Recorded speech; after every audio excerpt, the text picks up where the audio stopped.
Ladies and gentlemen, the President of the United States, accompanied by the Vice President of the United States and Judge Ketanji Brown Jackson.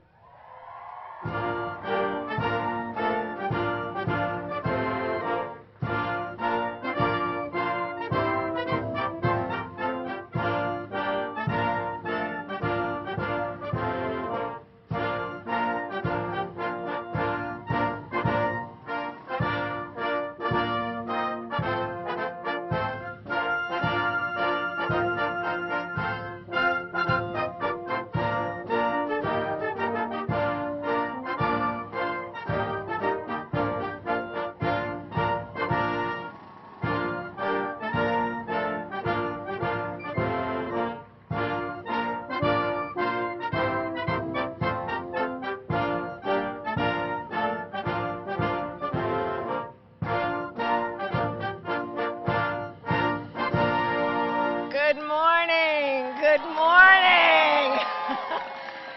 Good morning, America. Have a seat, please. President Joe Biden, First Lady Dr. Jill Biden, Second Gentleman Douglas Emhoff, members of Congress, members of the Cabinet, members of our administration, and friends and fellow Americans. Today is indeed a wonderful day.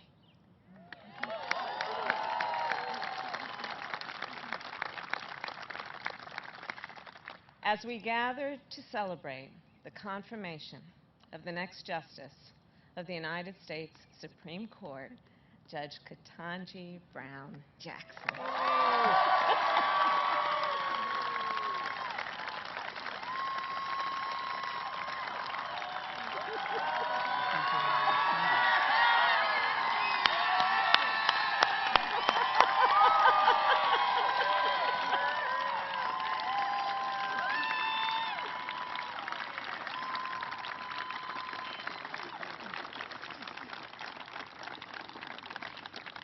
President George Washington once referred to America as a great experiment, a nation founded on the previously untested belief that the people, we the people, could form a more perfect union.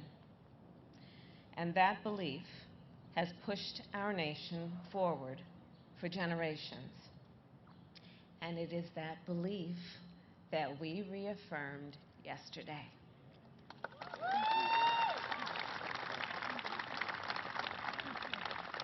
Through the confirmation of the first black woman to the United States Supreme Court.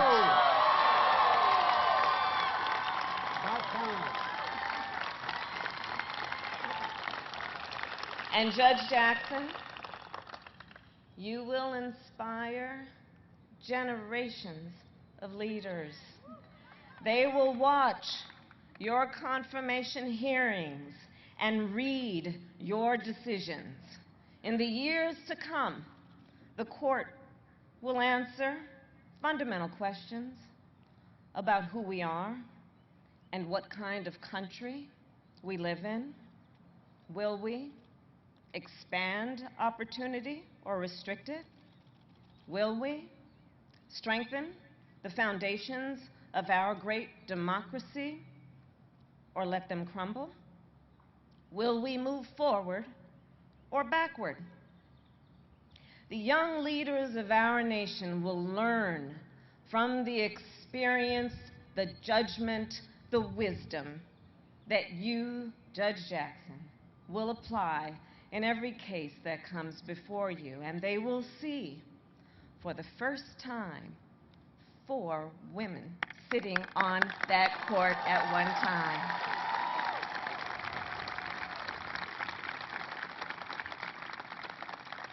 So as a point of personal privilege, I will share with you, Judge Jackson, that when I presided over the Senate confirmation vote yesterday, while I was sitting there, I drafted a note to my goddaughter. And I told her that I felt such a deep sense of pride and joy, and about what this moment means for our nation and for her future. And I will tell you, her braids are just a little longer than yours. But as I wrote to her, I told her what I knew this would mean for her life and all that she has in terms of potential. So indeed, the road toward our more perfect union is not always straight, and it is not always smooth, but sometimes it leads to a day like today.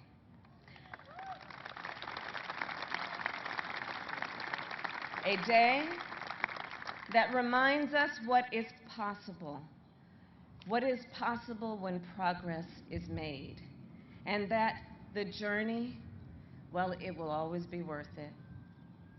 So let us not forget that as we celebrate this day, we are also here in great part because of one President Joe Biden,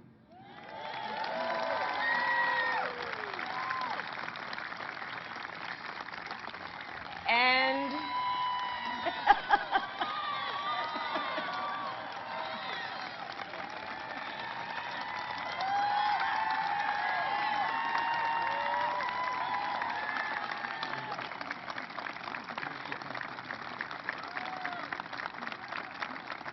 and because of Joe Biden's vision and leadership and commitment, a lifelong commitment to building a better America. And of course, we are also here because of the voices and the support of so many others, many of whom are in this audience today. And with that, it is now my extreme and great honor to introduce our President, Joe Biden.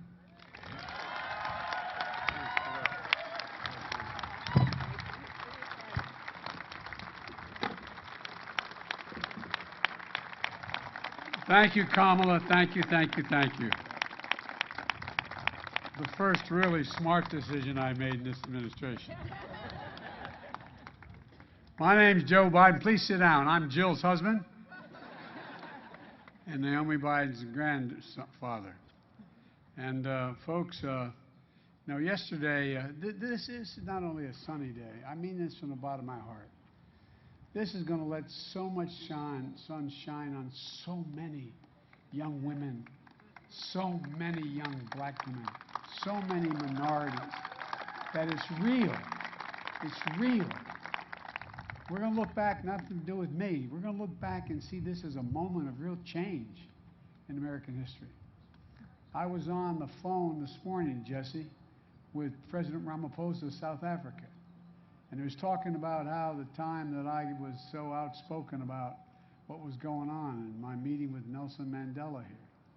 And I said, you know, I'm shortly going to go out, I'm looking out the window. I'm going to go out on this, what they call the South Lawn in the White House. And I'm going to introduce to the world, the first African-American woman out of over 200 judges on the Supreme Court. And he said to me, he said, keep it up. Keep it up. We're going to keep it up. And folks, yesterday we all witnessed a truly historic moment presided over by the Vice President. There are moments that people go back in history and they're literally historic, consequential, fundamental shifts in American policy. Today, we're joined by the First Lady, the Second Gentleman, and members of the Cabinet, Senate Majority Leader, there you are, Chuck, Senate Majority Leader, and so many who made this possible. And today is a good day, a day that history is going to remember, and in the years to come, they're going to be proud of what we did, and we're going to try what Dick Durbin did as the chairman of the committee. I'm serious, Dick. I'm deadly earnest when I say that. To turn our children and grandchildren to say, I was there. I was there. This is one of those moments, in my view. My fellow Americans, today I'm honored to officially introduce to you the next Associate Justice of the Supreme Court of the United States, Ketanji Brown Jackson.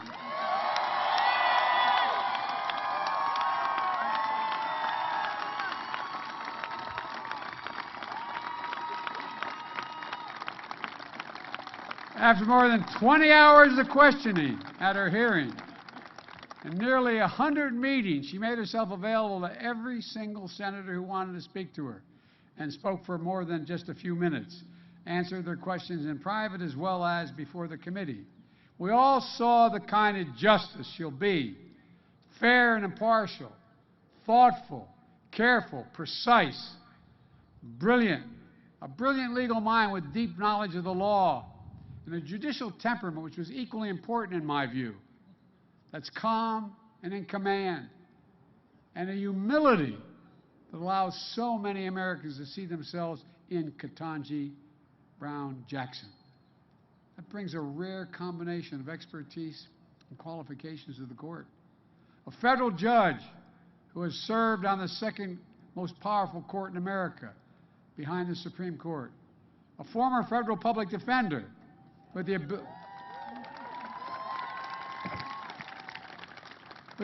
to explain complicated issues in the law in ways everybody, all people, can understand. A new perspective. When I made the commitment to nominate a black woman to the Supreme Court, I could see this day. I literally could see this day because I thought about it for a long, long time. As Jill and Naomi will tell you, I wasn't going to run again. But when I decided to run, this was one of the first decisions I made. I could see it. I could see it as a day of hope, a day of promise, a day of progress. A day when, once again, the moral arc of the universe, as Barack used to quote all the time, bends a little more toward justice. I knew it wouldn't be easy, but I knew the person I nominated would be put through a painful and difficult confirmation process.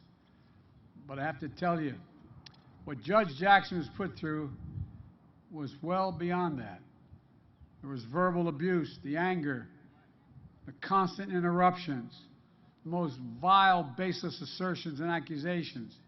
In the face of it all, Judge Jackson showed the incredible character and integrity she possesses. Poise.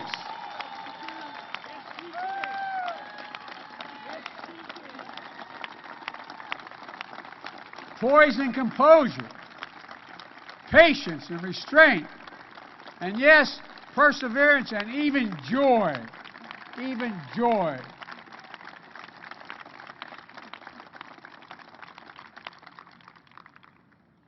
Ketanji, or I'm not going to be calling you that in public anymore. Judge, you are the very definition of what we Irish refer to as dignity. You have enormous dignity. And it communicates to people. It's contagious. And it matters. It matters a lot.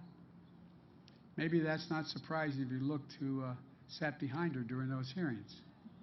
Her husband, Dr. Patrick Jackson, and his family. Patrick, stand up, man. Stand up. Talia and Layla, stand up. I know it's embarrassing the girls. I'm going to tell you what Talia said. I said to Talia, it's hard being the daughter or the son of a famous person. I said, imagine what it's like being president. She said, she may be. I couldn't agree more. Thank you, thank you, thank you, thank you. And Ketanji, her brother, a former police officer and a veteran. Ketanji, stand up, man. This man looks like he can still play, buddy. He's got biceps about as big as my calves.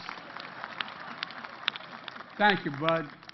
Thank you, thank you, thank you. And of course, her parents, Johnny and Elroy Brown. Johnny, all right, stand up.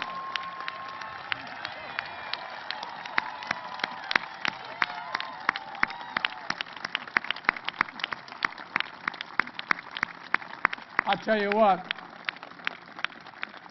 as I told Mom, Mom's rule in my house. Oh, you not think I'm kidding. I'm not. My mom and my wife as well. Look, people of deep faith, the deep love of family and country, that's what you represent. Who know firsthand, Mom and Dad, the indignity of Jim Crow, the inhumanity of legal segregation, and you had overcome so much in your own lives. You saw the strength of parents and the strength of a daughter that is just worth celebrating. I can't get over, Mom and Dad, what you did, and your faith, and never giving up any hope. And both that wonderful son you had and your daughter. And that strength lifted up millions of Americans who watched you, Judge Jackson, especially women and women of color, who have had to run the gauntlet in their own lives. So many of my cabinet members are women, women of color, women that represent every sector of the community. And it matters. And you stood up for them as well. They know it. Everybody out there, every woman out there, everyone, am I correct? Just like they have. Just like they have. And same with the women members of Congress as well, across the board. Look, it's a powerful thing when people can see themselves in others. Think about that. What's the most powerful thing? I'll bet every one of you can go back and think of a time in your life where there was a teacher, a family member, a neighbor, somebody who made you believe that you could be whatever you wanted to be. It's a powerful, powerful, powerful notion. That's one of the reasons I believe so strongly that we needed a court that looks like America, not just the Supreme Court. That's why I'm proud to say, with the great help of Dick Durbin, I've nominated more black women judges of federal appeal courts than all previous presidents combined.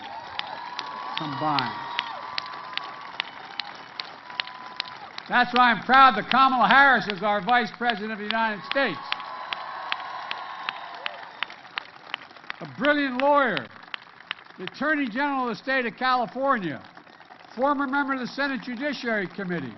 Kamala was invaluable during this entire process.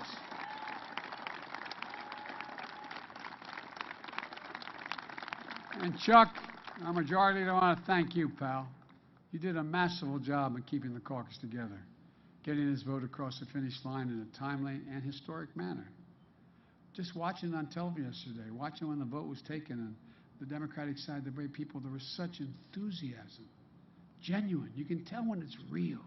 You can tell when it's real. You did an incredible job, Chuck. Thank you so much. Folks,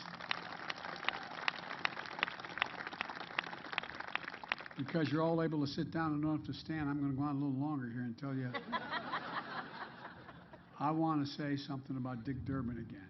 Dick, I'm telling you, overseeing the hearing, how you executed the strategy by the hour, every day to keep the committee together. And you have a very divided committee with some of the most conservative members of the Senate on that committee. It was especially difficult with an evenly divided Senate. Dick, I served as chairman of that committee for a number of years before I had this job and the job of vice president, as did all the Democrats. You did not stand. I think all the Democrats in the committee did, and every Democrat in the Senate, all of whom voted for Judge Jackson. And notwithstanding the harassment and attacks in the hearings, I always believed that the bipartisan vote was possible. And I hope I don't get him in trouble. I mean it sincerely, but I want to thank 3 Republicans who voted for Judge Jackson. Senator Collins, who's a woman of integrity. Senator Murkowski, the same way, an Alaskan, up for re-election. And Mitt Romney, whose dad stood up like he did. His dad stood up and made these decisions on civil rights. They deserve enormous credit for setting aside partisanship and making a carefully considered judgment based on the judge's character, qualifications, independence. And I truly admire the respect, diligence, and hard work they demonstrated in the course of the process. As someone who's overseen, they tell me, more Supreme Court nominations than anyone who's alive today, I believe that respect for the process is important. And that's why it was so important to me to meet the constitutional requirement to seek the advice and the consent of the Senate. The advice beforehand and the consent. Judge Jackson started the nominating process with an impressive range of support, from the FOP to the civil rights leaders. Even Republican-appointed judges came forward. In fact, Judge Jackson was introduced at the hearing by Judge Thomas Griffin, the distinguished retired judge appointed by George W. Bush. She finished the hearing with among the highest levels of support of the American people of any nomination in recent memory. So soon, Judge Jackson will join the United States Supreme Court, and like every justice, the decisions she makes will impact on the lives of America for a lot longer in many cases than any laws we all make. But the truth is, she's already impacting the lives of so many Americans. During the hearing, Dick spoke about a custodial worker who works the night shift at the Capitol. Her name is Verona Clemens. Verona, where are you? Stand up, Verona. I wanted to see. You don't mind. She told him what this nomination meant to her. So he invited Ms. Clemens to attend the hearing because she wanted to see, hear, and stand by Judge Jackson. Thank you, Verona. Thank you, thank you, thank you. At her meeting with Judge Jackson, Senator Duckworth introduced her to 11-year-old, is it Vivian? Vivian. I'm sorry, Vivian. That's her. Is that your sister? He's pointing. Who was so inspired by the hearing, she wants to be a Supreme Court justice when she grows up. God love you. Stand up, honey. Am I going to embarrass you by asking you to stand up? Come on, stand.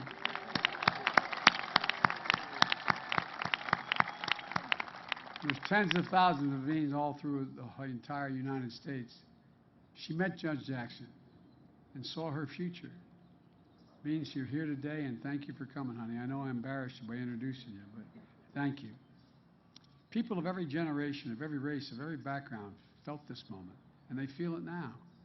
They feel a sense of pride and hope and belonging and believing and knowing the promise of America includes everybody, all of us.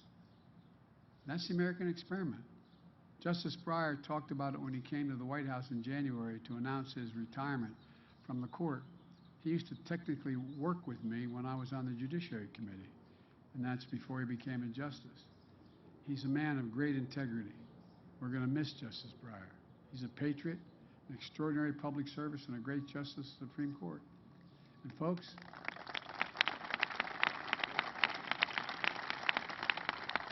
let me close with what I've long said. America is a nation that can be defined in a single word. I was in the foothills of the Himalayas with Xi Jinping, traveling with him. I guess we traveled 17,000 miles when I was vice president. I don't know that for a fact. And we were sitting alone. I had an interpreter and he had an interpreter.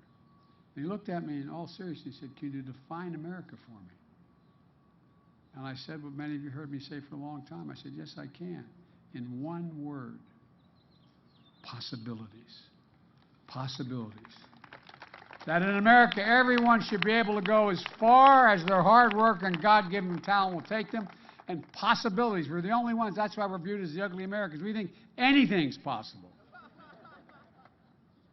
And the idea that a young girl who was dissuaded from even thinking you should apply to Harvard Law School, don't raise your hopes so high. Well, I don't know who told you that, but I'd like to go back and invite her to the Supreme Court. She can see the interior. Look, even the Supreme Court of the United States of America. Now, folks, it's my honor, and it truly is an honor. I've been looking forward to for a while, to introduce you the next Associate Justice of the United States Supreme Court, the Honorable Ketanji Brown Jackson.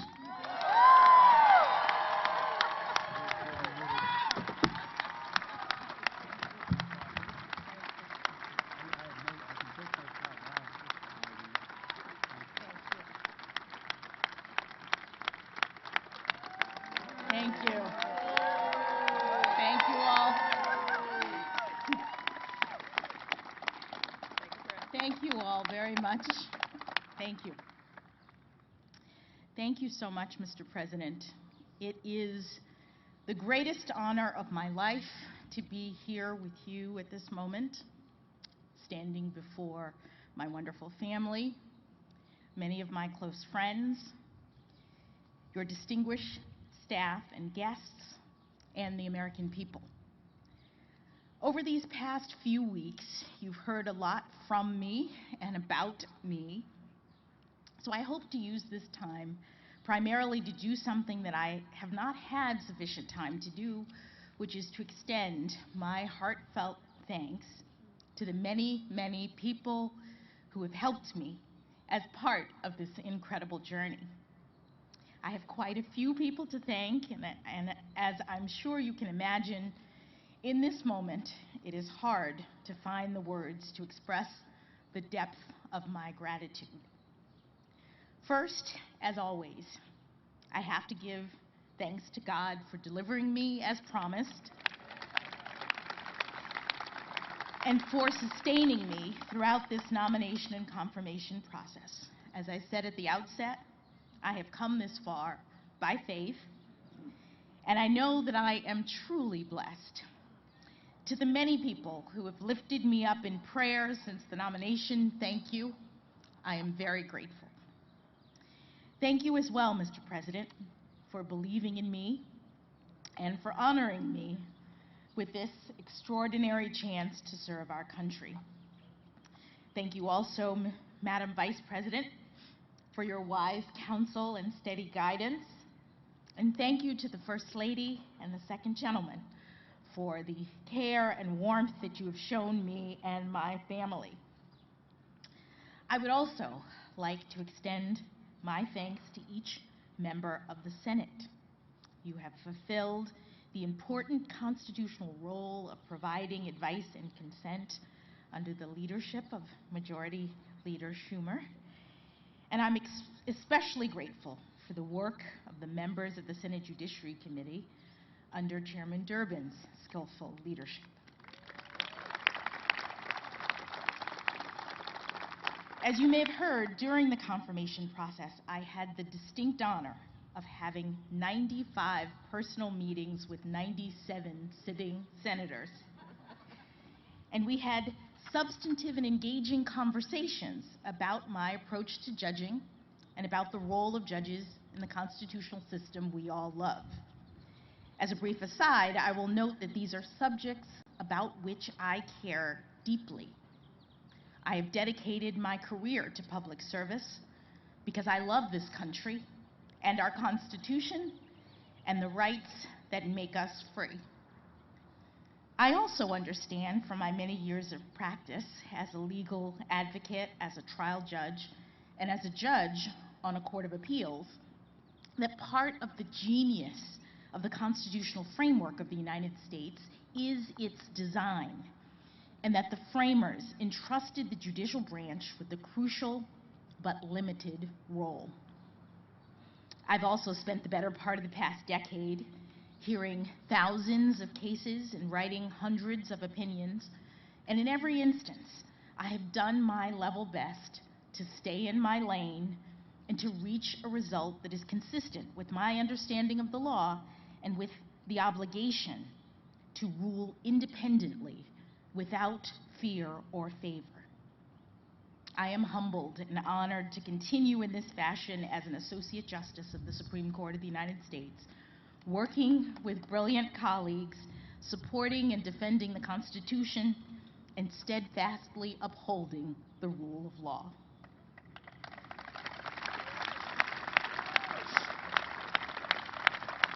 But today, at this podium, my mission is far more modest. I'm simply here to give my heartfelt thanks to the categories of folks who are largely responsible for me being here at this moment.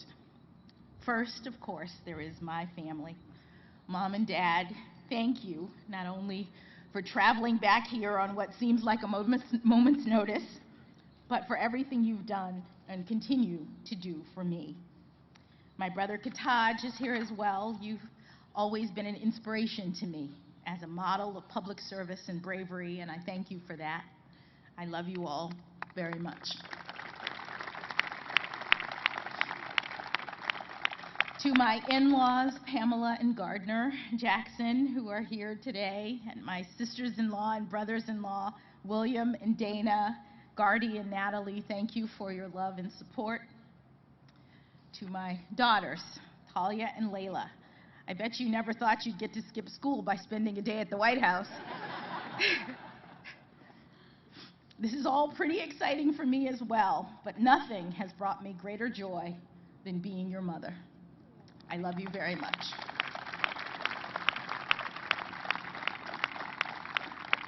Patrick, thank you for everything you've done for me over these past 25 years of our marriage.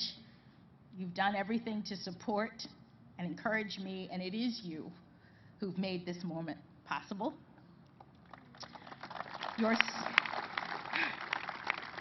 Your steadfast love gave me the courage to move in this direction. I don't know that I believed you when you said that I could do this, but now I do.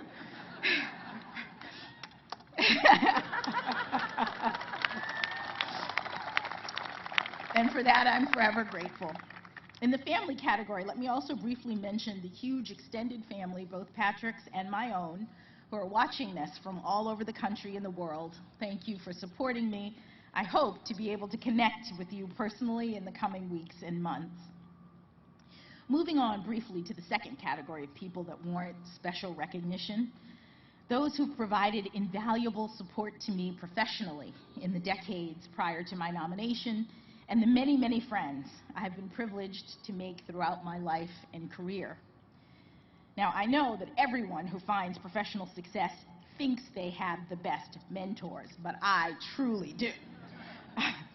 I had 3 inspiring jurists for whom I had the privilege of clerking: Judge Patty Saris, Judge Bruce Selya, and of course, Justice Stephen Breyer. Each of them is an exceptional public servant, and I could not have had better role models for thoughtfulness, integrity, honor, and principle, both by word and deed. My clerkship with Justice Breyer in particular was an extraordinary gift, and one for which I've only become more grateful with each passing year. Justice Breyer's commitment to an independent, impartial judiciary is unflagging. And for him, the rule of law is not merely a duty, it is his passion. I am daunted by the prospect of having to follow in his footsteps, and I would count myself lucky, indeed, to be able to do so with even the smallest amount of his wisdom, grace, and joy. The exceptional mentorship of the judges for whom I clerked has proven especially significant for me during this past decade of my service as a federal judge. And of course, that service itself has been a unique opportunity. For that, I must also thank President Obama, who put his faith in me by nominating me to my first judicial role on the Federal District Court.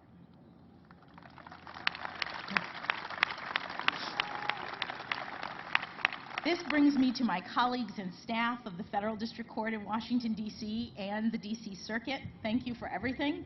I am deeply grateful for your wisdom and your battle-tested friendship through the years. I also want to extend a special thanks to all of my law clerks, many of whom are here today, who have carved out time and space to accompany me on this professional journey.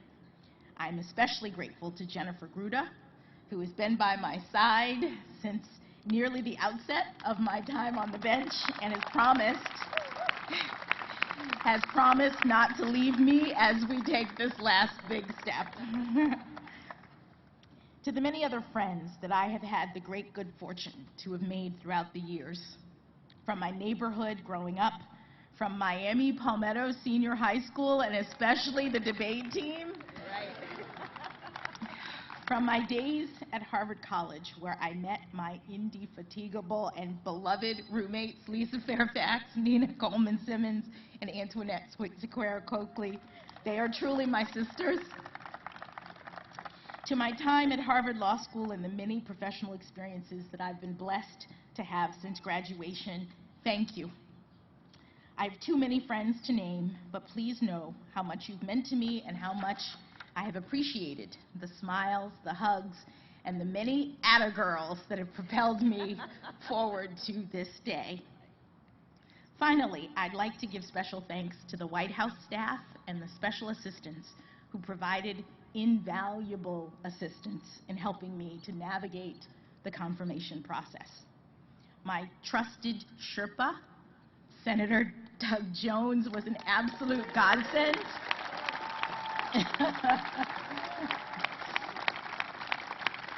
He was an absolute godsend. He's not only the best storyteller you'd ever want to meet, but also unbelievably popular on the Hill, which helped a lot. I'm also standing here today in no small part due to the hard work of the brilliant folks who interact with the legislature and other stakeholders on behalf of the White House, including Louisa Terrell, Rima Doden, Tona Boyd, Minion Moore, Ben LaBalt, and Andrew Bates.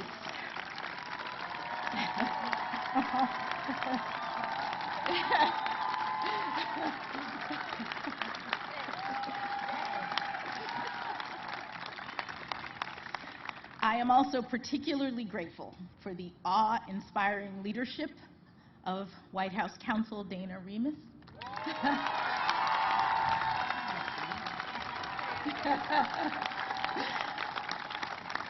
Of Paige Herwig, where's Paige? And Ron Klain. They led an extraordinarily talented team of White House staffers in the Herculean effort that was required to ensure that I was well prepared for the rigors of this process and in record time. Thank you all. Thank you as well to the many, many kind-hearted people from all over this country and around the world who have reached out to me directly in recent weeks with messages of support. I have spent years toiling away in the relative solitude of my chambers with just my law clerks in isolation, so it's been somewhat overwhelming in a good way to recently be flooded with thousands of notes and cards and photos expressing just how much this moment means to so many people. The notes that I've received from children are particularly cute and especially meaningful because more than anything, they speak directly to the hope and promise of America. It has taken 232 years and 115 prior appointments for a Black woman to be selected to serve on the Supreme Court of the United States.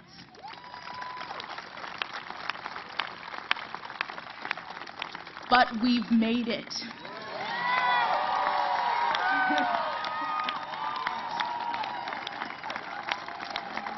We've made it, all of us, all of us.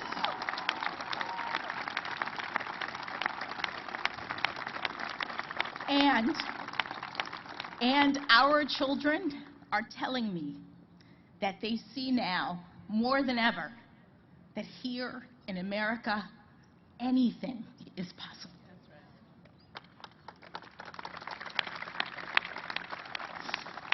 They also tell me that I'm a role model, which I take both as an opportunity and as a huge responsibility. I am feeling up to the task primarily because I know that I am not alone. I am standing on the shoulders of my own role models, generations of Americans who never had anything close to this kind of opportunity, but who got up every day and went to work believing in the promise of America, showing others through their determination and, yes, their perseverance that good things can be done in this great country. From my grandparents on both sides, who had only a grade school education but instilled in my parents the importance of learning, to my parents, who went to racially segregated schools growing up and were the first in their families to have the chance to go to college. I am also ever buoyed by the leadership of generations past who helped to light the way: Dr. Martin Luther King Jr., Justice Thurgood Marshall, and my personal heroine, Judge Constance Baker Motley.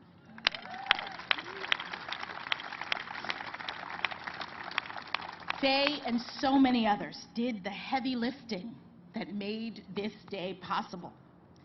And for all of the talk of this historic nomination and now confirmation, I think of them as the true path breakers. I am just the very lucky first inheritor of the dream of liberty and justice for all.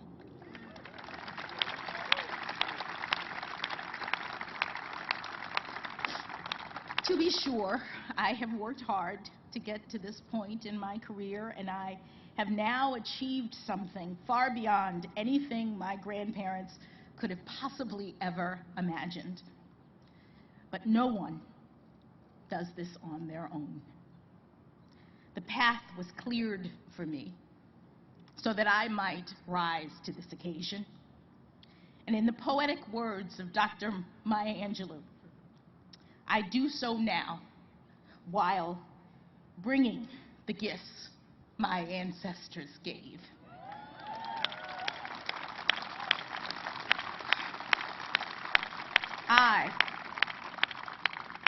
I am the dream and the hope of the slave.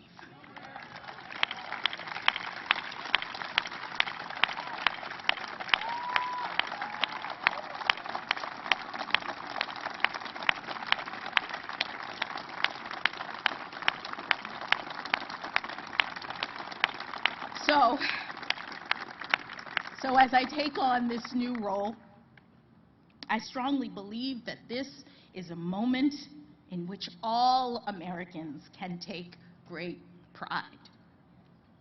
We have come a long way toward perfecting our union.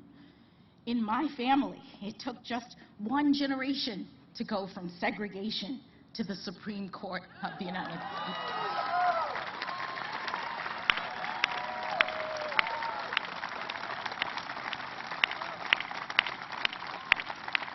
And it is an honor, the honor of a lifetime, for me to have this chance to join the court, to promote the rule of law at the highest level, and to do my part to carry our shared project of democracy and equal justice under law forward into the future.